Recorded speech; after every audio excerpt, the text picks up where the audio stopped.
News 46 is brought to you by Golden Casino Group, where you'll always find great fun, good food, and fantastic entertainment, all at Gold Town, Lakeside, and the Pahrump Nugget. News is also brought to you by J.K. Nelson Law. Call 727-9900 today for your free consultation. If you need a lawyer, you need Nelson.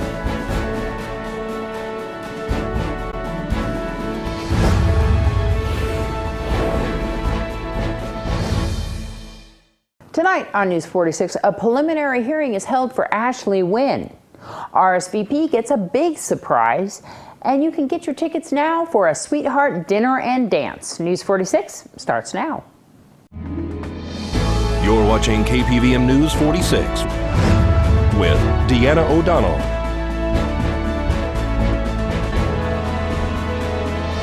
News 46, local coverage you can count on. Good evening. It's Friday, January 27th, 2017. I'm Deanna O'Donnell for News 46. Christine Weir died at the scene of an accident last September here in Pahrump.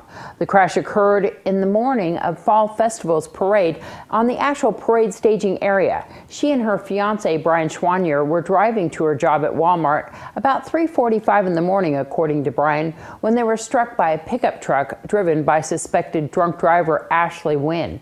Evidence was presented today to determine if the case would be bound over to district court. The preliminary hearing was held today for suspect Ashley Winn at the Pahrump Justice Court. Winn was involved in a suspected DUI accident on September 24th of 2016 at the corner of Honeysuckle and Dandelion Streets that resulted in the death of 33-year-old Christine Weir and injured Weir's fiance, Brian Schwanier. Winn has been charged with DUI involving death, DUI with substantial bodily injury, as well as failure to stop at a stop sign. The proceedings started at 9 a.m. and went into the afternoon after witnesses were called to recount the events that occurred in the early morning hours at the scene of the accident. Brian Schwanier, who was set to marry in just 23 days to Christine, was driving his white Camaro when he was allegedly struck by the truck driven by Winn. Christine was in the passenger seat. Schwanier testified on the details of the accident. Tell us what you observed. She was slumped over against my right arm. Did she appear to be conscious at that time? No. Could you tell if she was breathing? No. The case was originally on the docket of Judge Kent Jasperson, but he recused himself because of complaints of a possible conflict of interest. Judge Glasson from Northern Nevada presided. One of the points that was made today was that the first officer at the scene, Deputy Harry Means from the Nye County Sheriff's Office, was a close friend of Ashley Winn. In fact, he stated that he had previously rented a room to the defendant. Mutual friends. At one point, I rented a house to her. Okay. Is she here in the courtroom with us? She is. You just point to her and briefly describe her clothes. Green jacket, black shirt. Means never took Winn into custody. The Nevada Highway Patrol actually did after they arrived at Desert View Hospital, where Winn was taken following the collision. One issue brought forth was the time it took to get a blood alcohol draw done on the suspect, which was done almost 2 hours after. Nevada Highway Patrol's Major Accident Investigation Team took over the case from the Nye County Sheriff's Office and ordered a second blood draw on Winn to determine how long it takes her body to metabolize the alcohol she allegedly consumed earlier in the morning.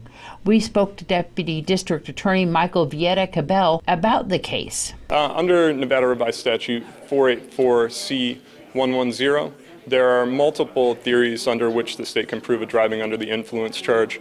One of those theories is if a person is found within 2 hours of driving a motor vehicle to have a blood alcohol content of 0.08 or greater, then the person is guilty of driving under the influence. That can be rebutted by evidence presented by the person that during that 2 hours between driving and having the blood draw occur, that they did consume alcohol.